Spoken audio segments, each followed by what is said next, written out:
Alhamdulillahirabbil alamin wassalatu wassalamu ala asrafil anbiya'i wal mursalin nabiyina Muhammadin wa ala alihi wa sahbihi ajma'in amma ba'du. Kaum muslimin pemerhati Roja TV dan juga Radio Roja dimanapun antum berada, semoga Allah Subhanahu wa taala merahmati kita semua, memberikan taufik kita semua untuk bisa lebih baik dan bisa menjadi orang yang bertakwa kepada Allah Subhanahu wa taala dan selalu di bawah lindungan Allah Subhanahu wa taala. Amin ya rabbal alamin. Pada pagi bahagia ini kita bersyukur Allah Subhanahu wa taala atas kemudahan yang ada, dan kita akan bahas pembahasan tentang hawanah, tentang hak kepengasuhan yang kita ketahui bersama bahwasanya Islam tidak pernah menelantarkan kaum muslimin, baik yang bayi sampai yang sudah tua. Semua punya hak-hak, semua punya kewajiban-kewajiban yang harus dinaikkan oleh setiap kaum muslimin kepada kaum muslimin yang lainnya. Orang tua kepada anaknya, anak kepada orang tuanya, semuanya sudah dibahas dalam fikih dan disampaikan dengan sangat jelas oleh para ulama rahimahullahu ta'ala dengan rincian-rincian yang subhanallah tidak didapatkan kecuali pada syariat Islam ini. Sebuah nikmat yang agung yang wajib kita syukuri, yang wajib kita ingat terus bahwa Islam adalah agama yang lengkap, yang sempurna, yang membimbing umatnya kepada kebahagiaan dunia dan akhiratnya. Kaum muslimin rahimakumullahu ta'ala, hak kepengasuhan ini tentunya adalah sebuah problem. Nah, fenomena yang banyak terjadi di kalangan kaum muslimin sedunia. Ada yang berebut hak kepengasuhan, ada yang tidak mau tahu dengan hak kepengasuhan. Tak ada yang sesuai dengan syariat, melihat bila ia berhak dia akan ambil, dan bila tidak berhak ia serahkan kepada yang lebih berhak untuk mengasuh anak tersebut. Karena kita ketahui bersama bahwa seorang manusia ketika melihat anaknya, ya, tentunya akan muncul sebuah rasa kasih sayang, rasa ingin anaknya ini harus lebih baik dari dia, baik fisiknya maupun juga kemampuan akalnya, kemampuan ruhnya dan mentalnya. Sehingga tentunya akan menginginkan bagaimana anak tersebut dipelihara oleh orang yang lebih baik, ya, dan terbaik untuk anak tersebut. Namun dosa ini terkadang manusia dikendalikan dengan emosi, dengan egoisme yang dimilikinya, gengsi yang dimilikinya, sehingga tidak lagi berpikir, ya, untuk maslahat anak tersebut. Bahkan semua, ya, menginginkan agar anak itu dia yang pelihara, walaupun mungkin tidak maksimal, bahkan mungkin terlantar. Ya. Yang lainnya kebalikannya, muncul perceraian, ya, antara suami istri, dan mereka tidak mau melihara anak tersebut dengan baik, sehingga banyak anak terlantar, ya, yang akhirnya masuk ke panti asuhan yang jelas tidak akan mungkin bisa sebagaimana orang tuanya, sebagaimana familinya, sebagaimana kerabat dekatnya dalam memelihara anak-anak tersebut. Islam memberikan sebuah solusi, sebuah arahan, sebuah bimbingan agar anak tersebut selamat, baik fisiknya, mentalnya, akalnya, dan semua potensi yang ada, agar mereka bisa hidup menjadi generasi penerus yang bisa mengemban amanah dari generasi sebelumnya. Kaum muslimin rahimakumullah, oleh karena itu para ulama rahimahullahu ta'ala memberikan ketentuan-ketentuan, syarat-syarat seorang itu berhak mendapatkan kepengasuhan anak tersebut. Yang pertama adalah yang sudah muttafaq alaih, yang disepakati oleh para ulama sebagai syarat, ya, dalam kepengasuhan. Juga yang kedua, ada yang masih dia itu mukhtalafun fih, masih dipersisihkan apakah ia syarat atau bukan syarat. Adapun yang sepakat para ulama rahimahullah taala yang sampaikan ada 6. Yang pertama adalah berakal sehat. Sepakati bahwa tidak boleh hak kepengasuhan diberikan kepada orang yang tidak berakal sehat. Kenapa? Karena akan memberikan madarat kepada anak tersebut. Bisa jadi orang yang kurang sehat akalnya ini akan mencelakakan sang anak, bukan menjadikan anak tersebut lebih baik, ya, ataupun menjadi optimal atau maksimal pertumbuhannya. Yang kedua, ya, dia amanah dalam agamanya, dalam pengertian memiliki kesolehan dan tidak fasik. Sebab orang yang fasik, misalnya orang yang pemabuk, tidak mungkin bisa membina mereka, tidak akan mungkin bisa memelihara mereka. Pejudi misalnya, atau pezina misalnya, ya, yang tentunya akan sulit dipercaya dalam menunaikan kewajiban kepengasuhan tersebut. Sebab pengasuhan bukan hanya ngasih makan, namun juga mengembangkan potensi yang ada agar ia menjadi anak yang soleh, bermanfaat bagi agamanya, bagi bangsanya, bagi masyarakatnya, dan kedua orang tuanya, baik sudah meninggal atau masih hidup.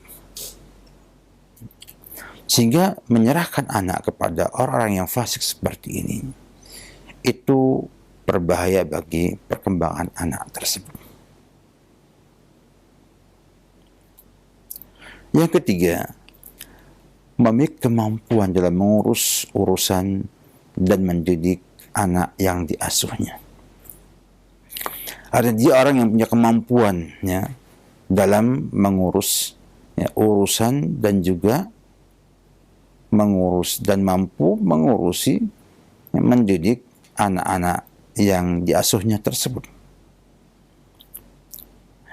Dan ini pun diserahkan pada kaum laki-laki yang mendapatkan hak kepengasuhan, ya, untuk memiliki orang yang mampu mengurusi anak tersebut, mungkin istrinya atau ibu tirinya anak tersebut, ya, atau orang yang bisa mengurusnya, baik budaknya, ya, atau wanita yang ia bayar, ya, untuk mendidik anak-anak tersebut. Sebab kaum laki-laki umumnya tidak memiliki kemampuan, ya, kesabaran, maka baiknya haknya itu berpindah kepada selainnya, berpindah kepada orang lain, ya, yang lebih mampu untuk mengurusi dan mendidik anak tersebut. Kan juga kebiasaan kaum laki-laki, tidak langsung mengurusi anak-anak, sibuk bekerja di luar. Dan demikian juga keadaan tabiat laki-laki tidak detail, lain dengan kaum wanita yang detail, artinya rinci, nah, sampai memelihara kulitnya anak tersebut, penyakit kulitnya, kemudian semua sampai pakaiannya pun itu wanita lebih detail dalam memberikannya kepada anak itu ketimbang kaum laki-laki. Sehingga para ulama mengatakan bahwa kalau hak itu masuk kepada kaum laki-laki, ya, maka dia harus punya istri ataupun keluarga yang nanti perempuan yang mampu untuk mendidik dan mengurusi anak tersebut. Yang keempat, ya, pengasuh, ya, tidak memiliki sedikit pun penyakit yang berbahaya bagi anak asuh tersebut, sehingga akan menjaga kesehatan, menjaga keutuhan fisik dan juga mental anak tersebut. Yang kelima, ya, tinggal menetap di daerah anak yang diasuh tersebut, sehingga bisa terus mengawasi seperti anaknya sendiri. Atau anak itu ikut bersama pengasuhnya ini di tempat atau di lokasi tempat ia tinggal. Dan yang keenam, wanita bila memiliki hak pengasuhan, ya, harus tidak memiliki suami yang bukan kerabat anak tersebut. Ya.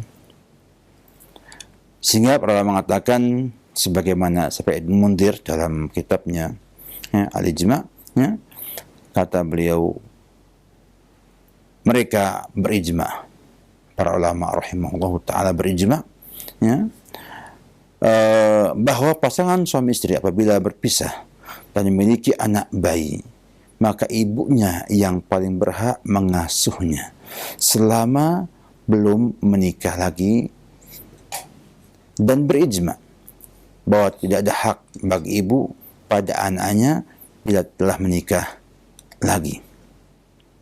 Hal ini ditegaskan dalam hadis Nabi SAW, dari hadisnya Amr bin Shu'aib an abihi an jaddihi, ketika ada seorang ibu yang mengadukan kepada Rasulullah sallallahu alaihi wasallam, ya Rasulullah, inna ibni hadha kana batni lahu wi'a wa thadyi lahu siqa wa hijri lahu hiwa wa inna abahu talaqani wa arada an yantazi'ahu minni, faqala lahu sallallahu alaihi wasallam, anti ahaqqu bihi ma lam tankihi. Wahai Rasulullah, anak aku ini, ya, lahir dari rahim saya, dari perut saya, dan menyusu dari puting susu saya, dan duduk di pangkuan saya. Saya pangku setiap hari sejak kecil sampai, ya, kemudian bapaknya menceraikan aku, dan bapaknya ingin merebutnya dariku. Maka Nabi mengatakan, kamu lebih berhak selama belum menikah dengan orang lain. Sehingga dalam hadis yang mulia ini sangat jelas sekali, ya, hadis Abu Dawud, juga Ahmad bin Hanbal dalam musnadnya, dan hadisnya dihasankan oleh Syekh Al-Albani dalam Sahih Sunan Abi Dawud. Menunjukkan bahwa 6 syarat ini, ya, semuanya kembalinya adalah untuk kemaslahatan sang bayi yang diasuh tersebut, ya, dan bukan melihat kepada bapak atau ibunya maslahatnya. Sehingga bila dia tinggal sama ibunya lebih maslahat ketimbang dengan bapaknya, maka ibunya berhak untuk mengurusinya, bapaknya membiayainya. Demikian juga bila ternyata ibunya fasiqah, ya, artinya bercerai karena karena sang ibu itu berzina atau yang lainnya, maka tidak berhak bagi dia untuk memelihara anak-anak tersebut. Maka sang suami, sang bapak wajib untuk merebut hak kepengasuhan dari dia, tetapi dipindahkan kepada kerabat, ya, sesuai dengan urut yang saya sampaikan pada perjumpaan yang terdahulu, ya, kerabat yang nanti mampu mendidiknya dengan baik, atau sang bapak menikah lagi dengan wanita yang baik-baik yang mampu mengurusi anak itu nanti bersama sang bapak di rumahnya. Menunjukkan kaum muslimin rahimakumullah ta'ala, Islam sangat-sangat memperhatikan perkembangan anak-anak. Maka salah bila kemudian kita sebagai orang tua tidak memperhatikan tumbuh kembang dan pertumbuhan perkembangan anak-anak kita. Bayangkan Islam demikian, sampai memberikan syarat-syarat yang semuanya menghendaki adanya perbaikan, pengurusan, dan juga pendidikan pada anak tersebut.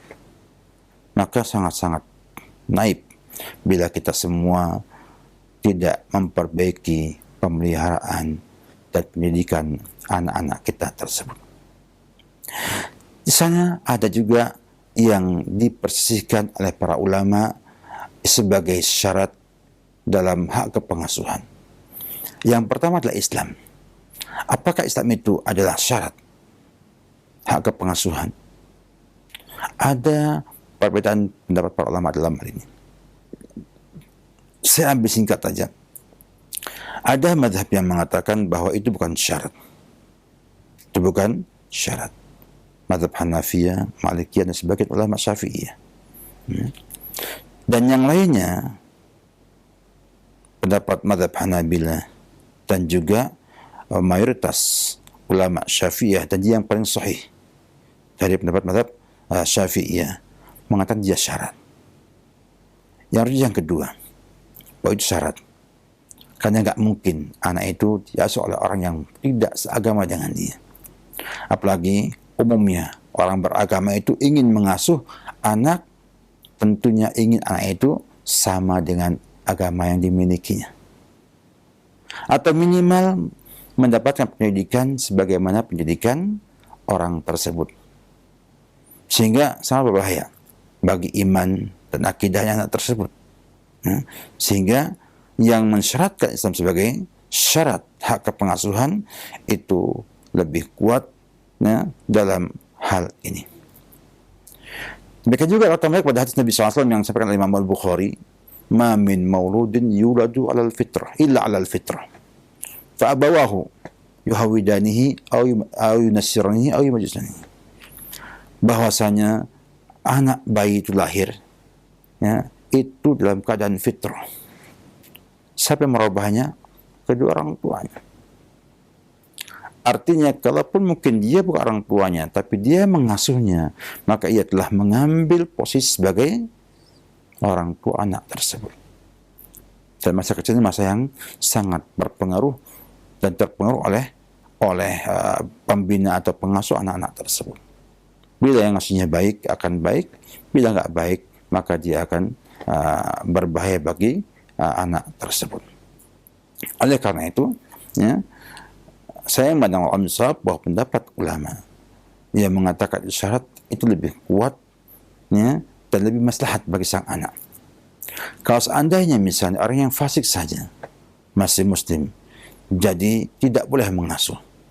Apalagi kalau dia itu sudah bukan lagi seagama dengan anak tersebut. Yang kedua adalah merdeka atau budak. Artinya apakah yang mengurus harus orang yang merdeka? Ini juga masih dipersisihkan para ulama rahimahullahu ta'ala. Mayoritas ulama, mazhabnya Hanabilah, Hanafiyah, Malikiyah, Syafi'iyah, itu menganggap bahwa itulah bukan syarat. Bukan syarat.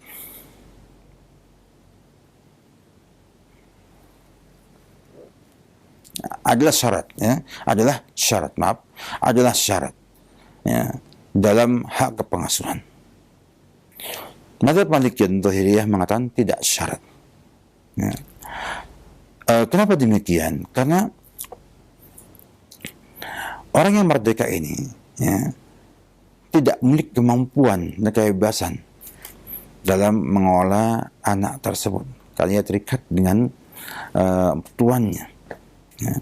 Kalau misalnya Nabi SAW mengatakan anti haqqu bihi malam tangkihi, sang perempuan ini ibunya sendiri kemudian ia menikah dengan orang lain, itu gugur hak kepengasuhannya, pindah ke yang lainnya, maka apalagi yang budak yang lebih terikat dengan orang lain. Sehingga merdeka dan tidak budak yang rajih adalah syarat dalam hal ini pendapat mazhab Hanafiyah, Syafi'iyah, dan juga Hanabilah. Yang ketiga adalah arus, dalam pengertian bahwa orang yang mengasuh ini punya kemampuan beraktivitas dan mampu menjaga harta dengan baik. Mazhab Maliki dan Syafi'iyah mensyaratkan adanya sifat rusd dalam hadun ain. Kenapa demikian? Karena dikhawatirkan akan menghabiskan harta anak bayi yang diasuhnya tersebut. Sehingga ketika dia dewasa, dia tidak punya modal untuk hidup. Ya, karena harta sudah habis digunakan oleh orang yang tidak punya kemampuan mengolah uang dengan baik tersebut. Sedangkan mazhab Hanafi dan Hanabilah memandang itu bukan syarat. Tentunya kalau kita melihat kepada hal ini, ya, harus bukanlah syarat.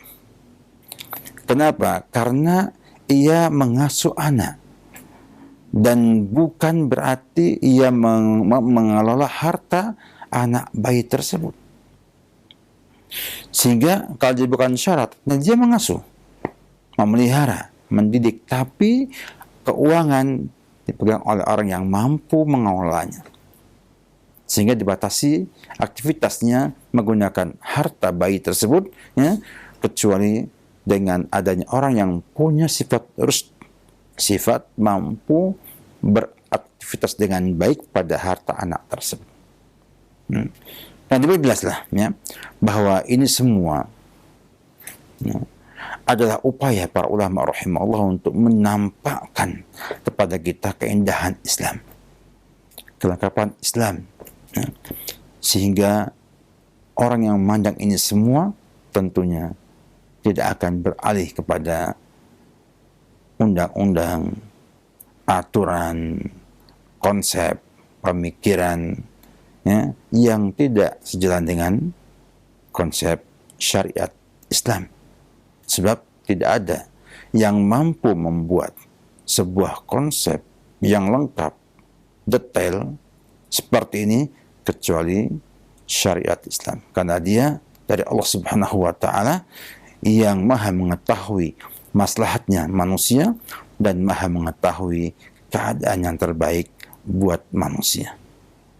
Dan demikian tentunya ini semua adalah upaya kita untuk semakin jelas, semakin mencintai Islam ini sebagai agama kita dan semakin berkeinginan untuk komitmen menjalankan ajaran Rasulullah sallallahu alaihi wasallam. Semoga bermanfaat sedikit ini. Wabillahi taufik. Salam Muhammad wa ala alihi wa sahbihi wasallam.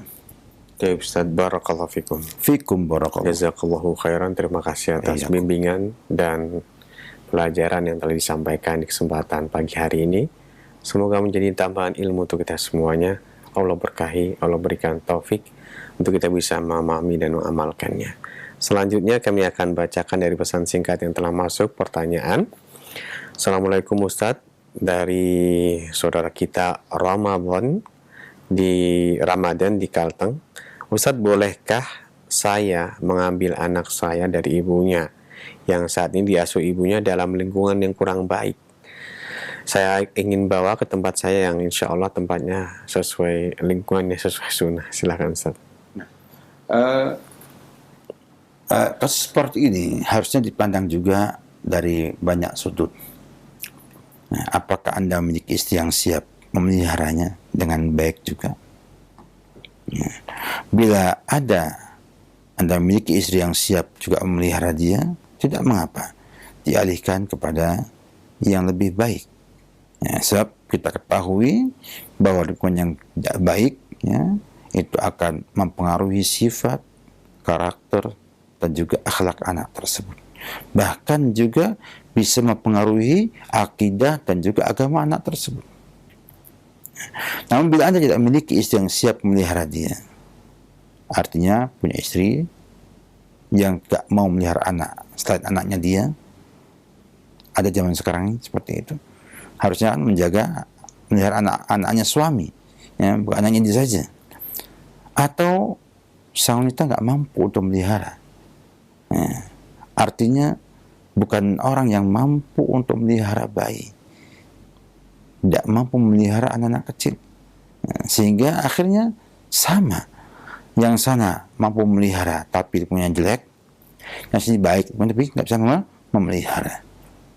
Maka kalau seperti ini, maka kadang kita rojikan pendapat kalau jika pendapat tahu pemilihan yang sang istri tadi yang mampu melihara anaknya sendiri, kemudian ada di sana yang kurang bagus ketimbang apa Anda punya lingkungan yang bagus tapi istri Anda tidak siap untuk mendidik memelihara anak tersebut.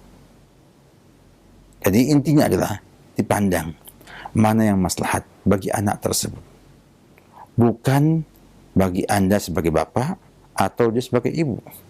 Ya, bagaimana caranya agar anak bayi tersebut terpelihara dengan baik, fisiknya, mentalnya, agamanya, akalnya, sehingga ia nanti tumbuh jadi anak yang baik, anak yang normal, yang mampu hidup dan mengikuti perkembangan zaman dengan baik, sehingga ia layak menjadi anak muslim yang dapat dibanggakan. Nabi kita Muhammad SAW ketika mengatakan, ya, tazawwaju al-waludul wadud, ya, nikahilah alihkan yang subur dan berakhlak mulia, punya sifat bagus.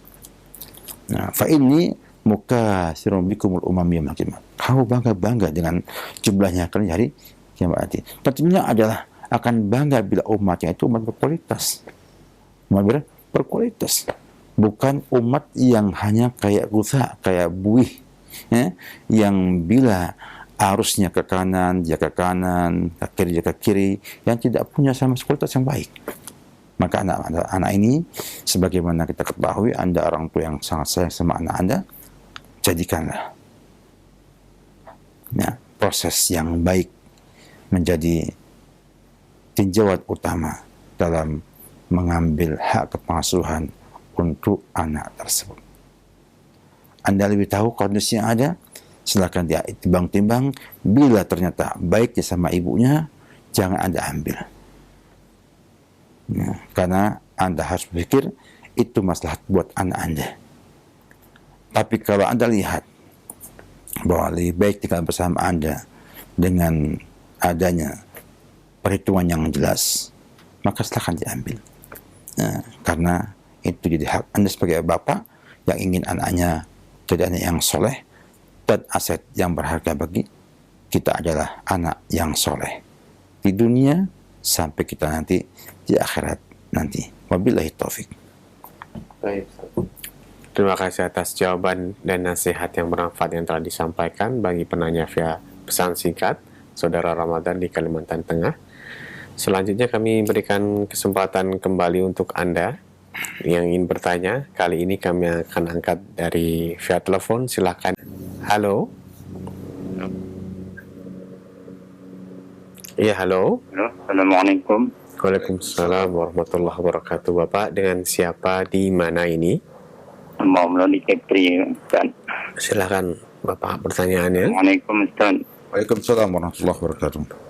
Ini saya mau bertanya nih, Ustaz. Saya mempunyai cucu ketika lahir, tapi di luar nikah. Ketika lahir, karena ibu yang ini tadi sakit, jadi dia menyusul kepada adik istri saya. Kebetulan istri saya tadi itu mempunyai anak kecil yang sedang menyusu. Itu bagaimana statusnya itu Ustaz dengan kita? Apakah dia jadi mahram dengan kita dan bagaimana itu? Iya, Pak. Adik saya itu. Baik, terima kasih ya Pak atas pertanyaan.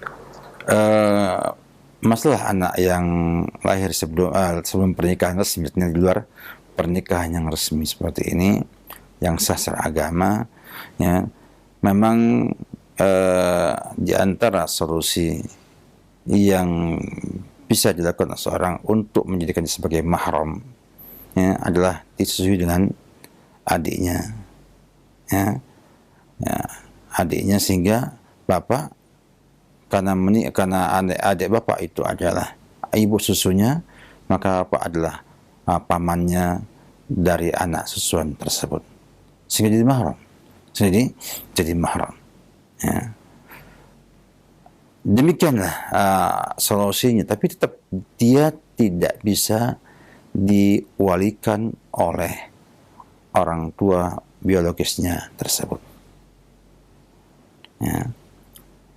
Sehingga nanti wali hakim akan mengakadkannya. Dia ingin menikah. dan nggak usah malu. Ya, kita nggak usah malu sehingga akhirnya mempertahankan, dan tak usah. Kita fair saja, kita berbuat salah, ada konsekuensinya, ada hukumannya, kita terima. Sehingga ketika ada yang menikah, ya, kemudian minta kepada KUA untuk menikahkan anak tersebut, dan tidak masalah bila sang laki-laki tidak mempermasalahkan hal tersebut. Jadi demikianlah, ya, akibat buruk sebuah perzinahan itu tidak hanya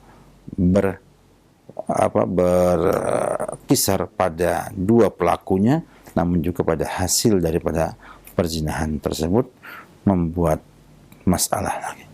Anak tersebut untuk keluarga ibunya jadi mahram. Nah, karena dia asalnya pada sang ibu. Ya, namun keluarga bapaknya tidak mahram. Maka bila Anda ingin, ya, anak tersebut juga mahram dengan Anda sebagai keluarga dari pihak laki-laki, ya, maka bisa disesuaikan dengan adik saudara yang sedang menyusui juga, sehingga ia tidak anak susuan daripada kepada adik bapak bisa jadi mahram baginya, ya. Dan tentunya juga mahram bagi sang bapak karena dia juga masih mahramnya sang ibu susuan tersebut. Karena kaidahnya adalah yahrum bil radha ma yahrum bin nasab. Ya, jadi mahram dengan sebab susuan apa yang jadi mahram dengan sebab nasab ataupun keturunan. Namun tetap perwalian tidak berubah. Juga waris-mewaris tidak berubah. Ya, dia tidak mewarisi dari bapak biologisnya tersebut. Wabillahi taufik. Barakallahu fikum. Terima kasih atas jawabannya. Selanjutnya kami berikan kesempatan kembali. Silahkan. Halo. Halo. Ya, silahkan. Halo, Assalamualaikum. Waalaikumsalam warahmatullahi Mau wabarakatuh. gabung, Mas? Mau gabung, Mas? Ya, dengan siapa di mana Bapak? Mohon maaf. Hamba Allah di KP. Silahkan pertanyaannya. Ya. Silahkan pertanyaannya. Assalamualaikum, Ustaz. Waalaikumsalam warahmatullahi wabarakatuh. Jadi gini Pak Ustaz, jadi ada sebuah keluarga Bercerai.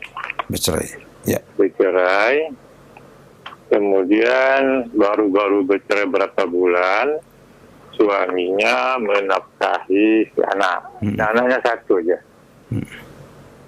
Jadi setelah berapa bulan tuh si suami tidak menafkahi lagi, sudah 2 tahun lebih. Nah, jadi melihat perilaku si mantan suaminya kurang bertanggung jawab, sekiranya si istrinya menikah lagi, jadi anak yang dirawat sama istri ini, apa boleh terus dirawat istrinya dengan suaminya yang baru? Jadi melihat keadaan sekarang mantan suaminya tidak bertanggung jawab, jadi kita khawatir kalau nanti direbut sama ayah pertamanya itu. Jadi gimana itu, Ustaz? Cukup, Pak, pertanyaannya seperti itu. Bagaimana? Cukup ya? Ya, terima kasih. Ya. Alhamdulillah. Jadi gini Pak ya, sang anak itu ketika sama ibu betul cocok ya, bahwasanya ibu memegang itu semua, dan kelalaian kezaliman sang bapak itu tidaklah merubah hukum, sehingga bila sang ibu sudah menikah lagi dengan orang lain, ya, maka sang anak ini lepas hak kepengasuhannya, pindah kepada orang lain yang lebih bisa memelihara dia dan bisa mendidiknya. Karena sang istri itu ketika sudah punya suami yang baru, tentunya waktunya, perhatiannya itu akan terbagi kepada sang suami. Misalnya Pak, Wanita itu bila punya suami, ketika mau puasa aja, sunnah, kata suami jangan puasa aja, nggak bisa puasa. Dia mau pergi, izin kepada suaminya. Nerima tamu, ya, juga harus tahu tamu ini kira-kira boleh nggak masuk ke rumah dia. Orang yang dibenci sama suaminya enggak. Jadi akan muncul sebuah keterikatan yang besar kepada suaminya yang baru. Maka para mengatakan solusinya adalah menikah dengan kerabat anak tersebut. Kerabat anak tersebut. Misalnya dengan kakaknya suami, ya, atau adiknya suami, atau pamannya mantan suami. Dia masih kerabatnya. Maka hak kepengasuhannya nggak lepas. Nah, kenapa? Karena tentunya sang paman, sang kerabat ini sayang sama dia sehingga akan dapatkan kasih sayang yang utuh dari kedua-duanya. Nah, kalau dia dengan orang lain, maka saya yakin akan tidak terurus dengan baik. Ya, apalagi ya, bila ia hamil dari suami yang pertama, yang kedua kemudian melihara anak suaminya, ya, apalagi kalau suaminya duda yang punya anak juga, ya, maka sulit bagi dia untuk membagi waktu maksimal, ya, waktu maksimal. Kalau sang wanita ini betul-betul menjalankan hukum-hukum Islam, ya, artinya menaikkan hak suami dengan benar, ya, maka akan demikian keadaannya. Tapi intinya, bila kemudian ternyata tidak ada kerabat yang lebih baik melihara anak itu melebihi ibunya, ya tetap ibunya didahulukan dalam hal ini. Karena maslahat bayi itu lebih utama daripada yang lain-lainnya. Artinya, lihat nanti, bila neneknya nggak mampu, lebih baik daripada ibunya tersebut memelihara, maka tetap saja diberikan yang paling mampu mengurus dan mendidik anak tersebut. Itu kaidahnya. Ya. Jadi itu penting sekali kan, anak ibu sudah sibuk dengan suaminya, maka pindah ke neneknya untuk melihara. Nenek itu subhanallah, ya, bisa membina anak tersebut dengan baik. Maka nenek yang mengambil, supaya jangan terlantar. Ini intinya, bagaimana anak tersebut jangan terlantar, terpelihara dengan baik, dengan maksimal. Itu tujuannya haramah. Siapa yang akan memegang awalnya di ibunya. Bila sudah menikah, maka pindah hak kepengasuhannya kepada neneknya. Dan seterusnya sesuai dengan urutan yang ada dalam fikih, ke kerabat-kerabatnya dan kerabat terusnya. Namun bila ternyata kerabatnya nggak ada yang soleh, tidak memenuhi syarat-syarat dalam kepengasuhan, atau neneknya juga nggak masuk syarat dalam hal ini, maka ibunya yang masuk syarat lebih berhak mendapatkannya dari yang lainnya. Nah, sebab tidak mesti pindah dari ibunya ke orang lain, lebih maslahat bagi sang anak tersebut bila kondisinya seperti itu. Ya. Oleh karena itu, ya, perlu dipahamkan oleh kita semua, pahami oleh kita semuanya, kita pahamkan orang lain, ya, yang punya kasus seperti ini untuk berpikir kembali. Ya. Bagaimana caranya, bukan ambisi, gengsi, atau perasaan, atau sekedar sebuah emosi, ya enggak, kemudian tidak mengindahkan hukum-hukum Islam karena kasat anaknya, bila nanti dewasa tidak hidup dalam kondisi yang baik, tidak menjadi anak yang soleh, kasihan, ya. Karena apa? Karena begitu dia dewasa, maka ia menanggung semua konsekuensi sebagai umat, sebagai manusia di dunia ini. Ingat, Anda, kita semua punya anak, adalah aset yang berharga. Dan kita nggak ingin anak itu rusak karena kita nggak mampu membina dan mengurusinya. Ya, semoga dapat dijelaskan. Ya, mungkin Bapak, kalau Bapak memang punya kemampuan, istri Bapak punya kemampuan, kerabatnya ya, untuk pelihara. Ya, yang penting anak itu bagaimana? Jadi maslahatnya adalah anak itu menjadi anak yang dapatkan kepengasuhan maksimal oleh yang mengasuhnya. Wabillahi taufik. Assalamualaikum Ustadz. Pertanyaan berikutnya dari hamba Allah. Ayah saya mengangkat anak dari sepupu saya. Anak tersebut adalah anak di luar nikah. Dan saat tersebut anak itu tidak memiliki akta kelahiran. Jadi dibuatkan atas nama ayah saya.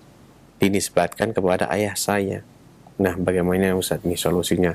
Dulu kami belum belajar mengenai agama dengan baik. Silakan. Memang kita harus akui bahwa itu adalah administrasi kenegaraannya untuk maslahat sang anak, tapi tetap ya diyakini itu bukan anaknya, sehingga hak-hak orang tua pada anak tersebut ya, itu tidak terkait, sehingga bapak itu bukanlah orang tua anak tersebut. Permasalahan sudah dilegal, pemerintah sudah terjadilah. Ya, karena nggak mungkin juga merubah dengan mudah. Ya. Sampai ada di sana sebuah aturan memang untuk bisa mengalihkannya kepada sang ibu. Harusnya sampaikan ini adalah anaknya ibu fulan. Sampaikan di luar nikah nggak masalah. Nah, ya. Kenapa? Karena itu sudah kenyataan yang nggak cerita kita pungkiri bahwa anaknya anak luar nikah. Nah, ketika dialihkan kepada anak, kepada sang bapak, ya, yang bukan bapaknya itu, ya, atau pamannya tersebut, maka nanti timbul iltibas, timbul kerancuan. Orang anggap dia anak yang normal, biasa, kemudian setelah diketahui, timbul kekecewaan pada sang suaminya nanti, atau pada anaknya juga. Nah, maka kita perjelaskan semuanya dengan baik-baik, ya, bahwa inilah konsekuensi ataupun akibat buruk daripada sebuah perbuatan zina yang akhirnya subhanallah hukumannya berat dalam Islam, dicambuk 100 kali, ya, karena memang punya konsekuensi yang tidak baik ke depannya. Sehingga dengan hukum yang berat, orang akan bertobat dan tidak mengulangi perzinahan tersebut. Bayangkan bila tidak ada hukum yang berat, orang akan berzina dengan semua maunya. Anak-anak banyak yang lahir tanpa pernikahan yang sah, akhirnya dibuang. Ada yang dibuang di tong sampah, meninggal. Ada yang simpan di depan orang, seperti ambil sama orang tersebut. Dan banyak yang lain lagi. Belum lagi diaborsi, banyak yang diaborsi oleh wanita yang sudah hamil sebelum pernikahan tersebut, dari luar nikah. Nah, oleh karena itu, sebagai seorang muslim, ya, hendaknya diperjelas semuanya. Oke lah, untuk administrasi sudah terjadi, ya, tapi disampaikan kepada anak tersebut ketika sudah mulai dewasa, mulai balik, hakikat anak tersebut kepada sang anak. Dan sampaikan itu bukan aib dan bukan dosa keturunan, itu hanya efek daripada kesalahan orang tuanya. Ya. Dan jodoh ada di tangan Allah Subhanahu wa taala. Dan banyak laki-laki yang siap menikahi wanita yang lahir dari pernikahan yang dari luar pernikahan, luar nikah ini. Ya, karena anaknya baik. Ya, kalau anaknya soleha, nggak ada masalah. Nggak ada permasalahan sama sekali. Memang ada aib di sana. Aib itu muncul karena perbuatan orang tuanya. Ya, Allah alam bishawab. Dan Ustaz, pertanyaan berikutnya dari pesan singkat yang dibacakan dari saudari Siti. Assalamualaikum Ustadz, saya mau bertanya, kalau semisal anak hasil zina, siapa yang berhak mengasuh anak tersebut? Terus nafkahnya ditanggung pihak siapa? Terima kasih Ustadz. Kalau menikah nanti itu pakai binti siapa ya Ustadz ya? Semisal binti ibu atau bagaimana Ustadz? Iya. Ini beberapa pertanyaan mengarah kepada anak zina ya, anak di luar nikah ya. Jadi nih, anak tersebut dinisbatkan kepada ibunya, sehingga bintu ibunya. Nah, karena ayahnya tidak dianggap ada. Nah, dan dianggap ada, sehingga misalnya misalnya Siti ya, binti, ibu namanya misalnya Hawa, misalnya Siti binti Hawa gitu. Jadi tidak kepada binti bapak biologisnya. Maka otomatis nanti yang punya kewajiban nafkah adalah ibunya dan kerabat ibunya.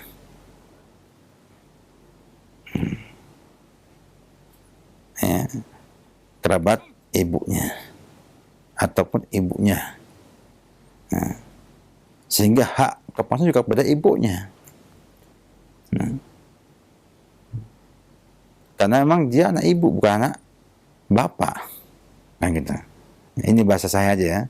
Kalau benarnya dia ini bapaknya nggak ada. Nah, bapaknya nggak ada karena dia tidak sah. Ya, belum ada pernikahan sama sekali. Sehingga belum ada suami istri. Nah, karena ada suami istri maka nggak ada apa dan ibu. Nah, kan lahir dari pada rahim ibu, mau nggak mau tetap ibunya tetap ibu ada. Bapaknya nggak ada. Gambaran itu. Maka ketika dia pernikahan, walinya wali hakim. Karena perwalian tidak ada perwalian dari pihak ibu, nggak ada. Yang ada di pihak bapak. Kemudian kalau dia itu mahramnya ya mahram sama keluarga ibu. Keluarga ibu. Ya. Cukup jelas ya. Jelas Allah alam bisawab. Ya Ustaz, terima kasih atas jawabannya. Selanjutnya kami bacakan kembali dari Abdullah di Jakarta. Ustadz, apabila suami istri bercerai dan mempunyai 2 anak, jadi kita sepakat karena daripada ribut ngurus ke pengadilan segala macam masalah hak pengasuh, kakaknya ikut saya, adiknya ikut ibunya. Gimana Ustaz? Pertanyaannya, apakah Anda tidak akan mentolimi salah satunya? Ini masalahnya. Ada di sana nanti pembinaan pengurusannya nggak sama. Artinya, enggak. Ini bukan win-win solution. Bukan solusi tengah-tengah, ini malah bisa merusak. Artinya kalau Anda kemudian mampu melihat anak Anda dengan baik, yang kakaknya, yang adiknya ikut sama ibunya, enggak dapat perlakuan baik, siapa yang akan berdosa? Apakah Anda tega, Anda senang, anak Anda rusak? Dia seorang orang yang tidak berhak mengasuh, yang tidak punya kemampuan mengasuh. Ribet di depan lebih enak ketimbang apa? Hasilnya nggak baik. Kita katakan bahwa kita itu lebih baik ribet di depan ketimbang apa? Kacau di belakang. Ya. Tetapkan kalau emang berhak ibunya melihara yang kecil itu, kan ada kaidahnya, yang sudah memayis bagaimana, kemudian yang sudah dewasa bagaimana. Ini kita yang masih bayi. Ada di bawah mumayis, di bawah 7 tahun. Ya. Akan bahas nanti bagaimana ketika ia usia di atas 7 tahun, ya, bagaimana cara pengasuhannya, kita akan bahas pada banyak katakan insyaallah taala. Kemudian, yang kedua, apa alasan Anda? Kok bisa kakaknya ikut Anda, ibunya mana? Sama-sama kecilnya. Dan sama-sama butuh ibu juga. Sehingga tidak bisa dibuat seperti itu. Tidak bisa dibuat seperti itu. Karena ini hasil bersama, dah kamu separuh, saya separuh, nggak bisa. Ini anak manusia. yang butuh pendidikan dan punya keterikatan nasab dengan Anda sampai Anda meninggal, sampai hari kiamat nanti.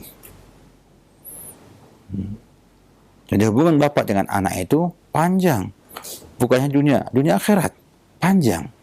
Ya. Jangan dikira apa? Pendek. Ya. Oleh karena itu, ya, seperti Ahlul Bait misalnya, itu panjang sampai hari ini tetap ada hubungan dengan Rasulullah SAW sebagai Ahlul Bait.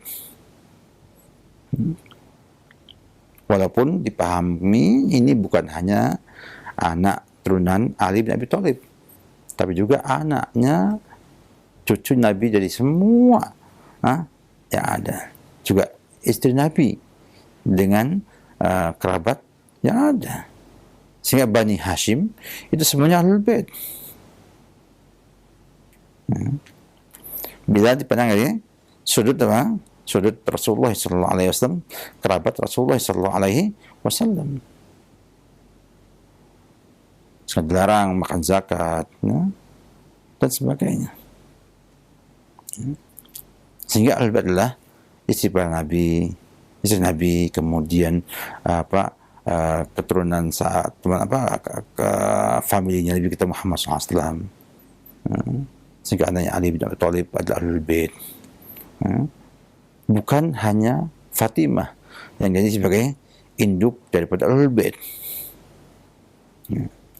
Ini kita perlu pahami dengan baik pengertian seperti ini. Oleh karena itu, kaum muslimin rahimakumullah ta'ala, perlu kita semua berpikir jauh ke depan, bahwa Anda memelihara anak itu bukan untuk Anda, tapi untuk maslahat anak Anda, agar menjadi anak yang saleh yang nanti jadi kebanggaan kaum muslimin. Wabillahi taufik.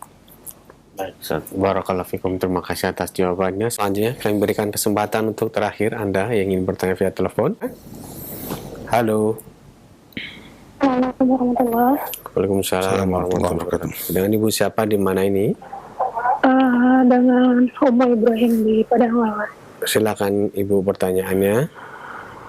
Assalamualaikum Ustaz. Waalaikumsalam warahmatullahi wabarakatuh. Begini Ustaz, Ana mau bercerita sedikit Ustaz. Saya R2 dan qadarullah baru sebulan lebih kemarin Ana ditalak dalam keadaan hamil, dan sebelumnya Ana sempat ditelantarkan ketika sakit sampai seminggu lebih Ustaz. Jadi banyak unsur lah Ustaz dari R1 gitu kan Ustaz, yang terus mendesak Ana diceraikan, ujian finansial gitu Ustaz. Qadarullah Ana berusaha bersabar, tetapi fitrah manusia kan Ustaz bersedih, sakit itu susah dihilangkan. Jadi apakah Ana berdosa Ustaz mendoakan semisal kezaliman yang diperbuat R1 dan suami Ana? Karena begini Ustaz, ketika Ana sudah dicerai, R1 itu malah yang mempublikasikan, mempermalukan Ana hadis-hadisan di media sosial, bahwa mengumbar semua aib rumah tangga Ana, bahkan Ana difitnah oleh R1 dan keluarganya, bahkan adiknya gitu Ustaz. Dan ketika kami bercerai, kami buat surat perjanjian di atas materai bahwa suami Ana akan menunaikan kewajiban dia sampai masa iddah sesuai hukum syariat Islam, dan menunaikan kewajibannya sebagai suami setelah Ana melahirkan. Qadarullah dimulai dia menandatangani itu pun Ustaz, Ana tidak ada dibiayai, tidak ada, pokoknya satu hak Ana pun tidak ada ditunaikan Ustaz gitu. Ya, cukup. Apa pertanyaannya? Pertanyaannya. Jadi itu Ustaz, mohon nasihatnya kepada Ana, karena jujur Ustaz, kezaliman itu terasa sangat ini buat Ana, karena begini Ustaz, R1 pun kemarin itu melarang salah satu istri A1 kita rahimahullah Ustaz Adil untuk menghubungi suami Ana dan menyuruh jangan mencampurnya Ustaz.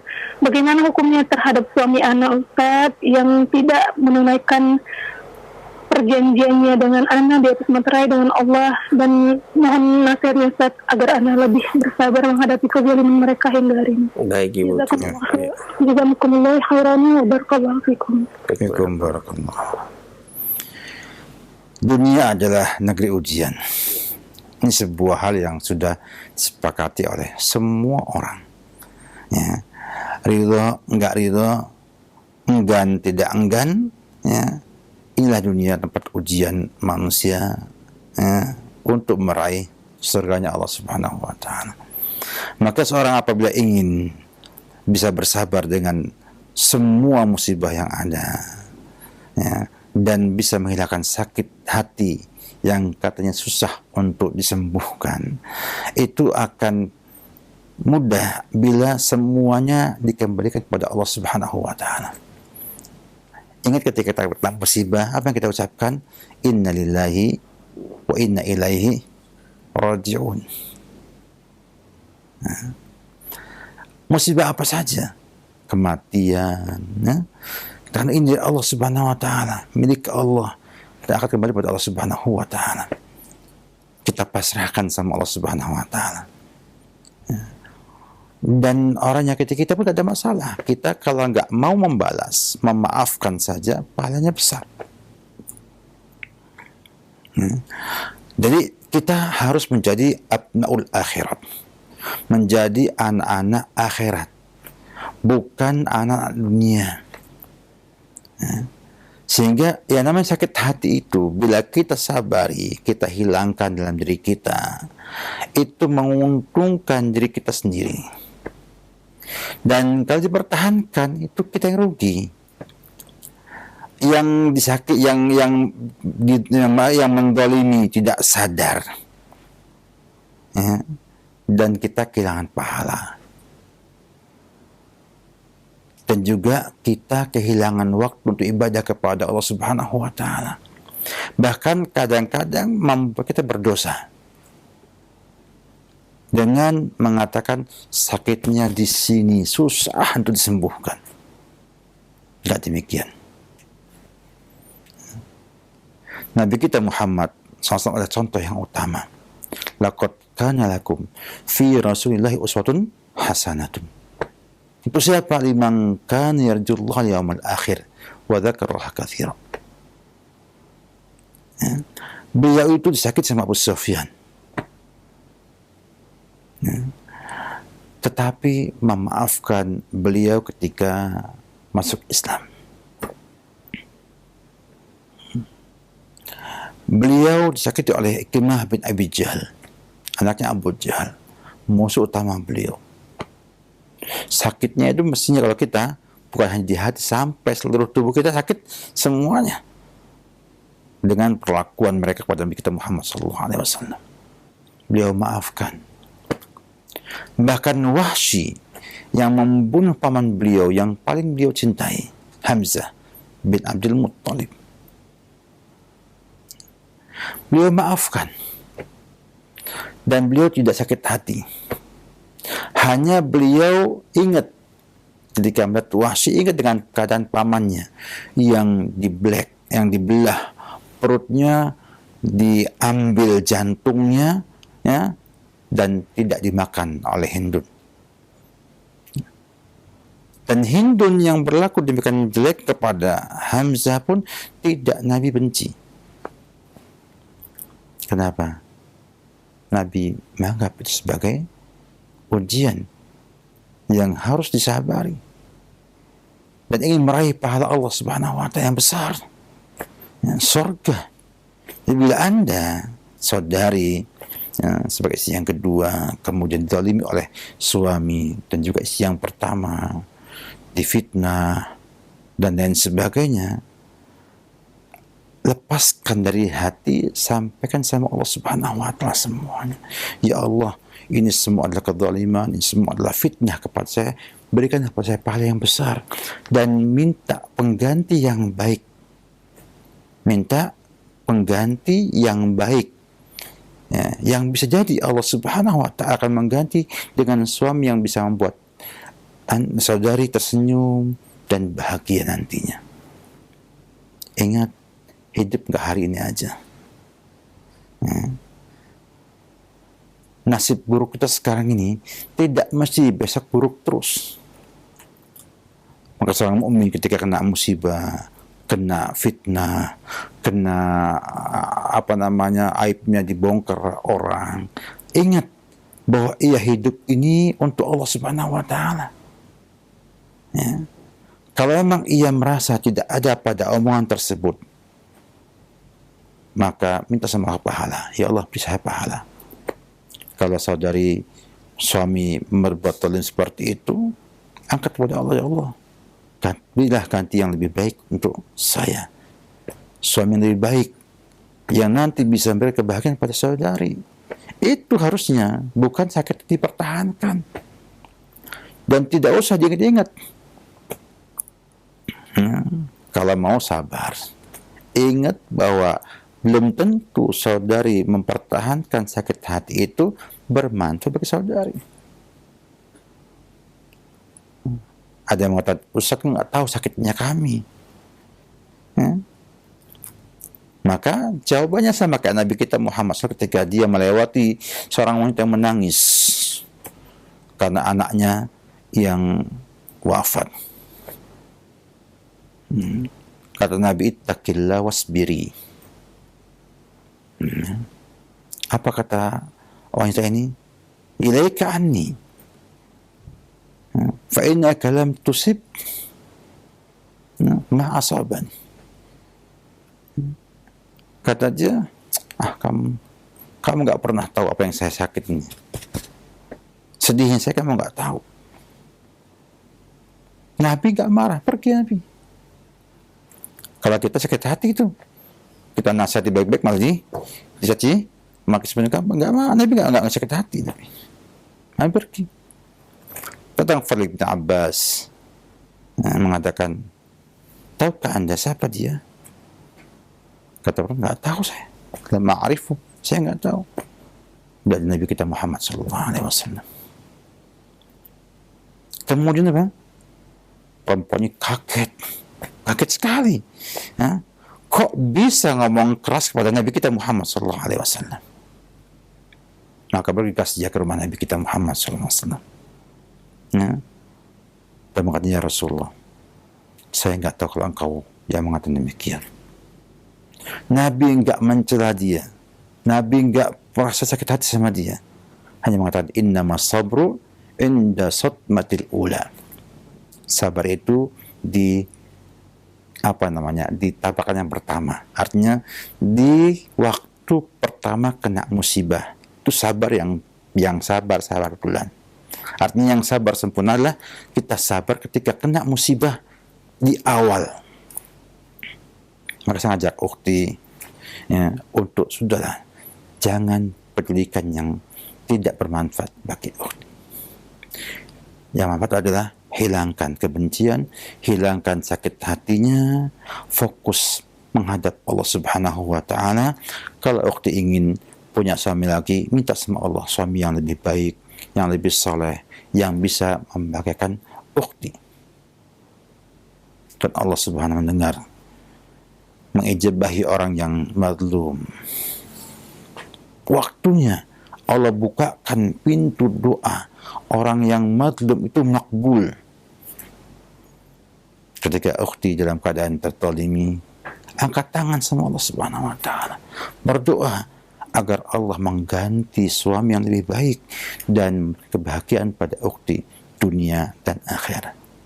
Itu lebih manfaat daripada ukhti hanya memikirkan sakit hatinya, dulu lagi pengen sesuatu dari ukhti, mengejar-ngejar dan lain sebagainya. Dibayangkan semua, kenapa? Timbulnya hanya memupuk kebencian dan akhirnya dosa yang ditunai oleh ukhti. Dosa yang ditunai oleh ukhti itu nggak baik. Ingat, dunia adalah negeri ujian. Untuk apa? Untuk meraih rahmatnya Allah Subhanahu wa ta'ala. Yang kita akan masuk surga dengan rahmatnya Allah Subhanahu wa ta'ala. Hanya rahmat Allah yang akan memasukkan ke dalam surga. Ingat itu, baru ukti akan bisa sabar dan akan bisa menikmati indahnya dunia ini dan indahnya musibah menimpa ukti, dan mengatakan alhamdulillah ala kulli hal.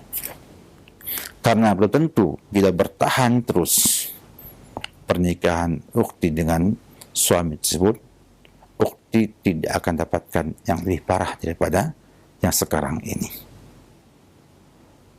Ambil kaidah, semua menimpa kita itu baik bagi kita semua. Karena Allah ingin menguji kita. Apa kita emas murni ataukah palsu? Apa kita mukmin yang murni, mukmin yang benar mukmin, atau kita ini hanya mukmin palsu? Ya. Tentang suami, jelas ada kezaliman di sana. Bila ia tidak menunaikan hak-hak istri di masa iddah tersebut, apalagi sudah berjanji dan membuat perjanjian. Ya. Artinya tanpa ada perjanjian pun dia sudah wajib menunaikannya. Dia tidak menunaikan maka dia berdosa. Namun bukanlah urusannya anti, ya, untuk mengurus dosa orang lain, ya. Tapi buktikan bahwa Anda adalah wanita yang muslimah, yang solehah, yang mampu bersabar dengan musibah yang ada dan mampu menghadap Allah lebih baik karena ujian yang menimpa saudari. Yakinlah, inna lillahi wa inna ilaihi raji'un adalah kalimat yang penting untuk kita cermati, kita fahami dengan benar. Demikian dari saya jawabannya, dan mudah-mudahan ukti bisa bersabar dengan yang ada. Demikian juga mungkin ada orang lain yang sama dengan ukti atau lebih berat daripada ukti cobaannya. Semoga Allah berkesabaran kepada semuanya dan kita diberikan kemudahan jadi hamba-hamba Allah yang jadi anak-anak akhirat, bukan anak-anak dunia. Sebagai penutup, ya, pada kajian kita kali ini kita mengajak kaum muslimin semuanya di akhir Ramadan ini yang tinggal 10 hari akhir ini untuk mencoba mengurangi hal-hal yang sia-sia dan memfokuskan pada hal-hal yang bermanfaat.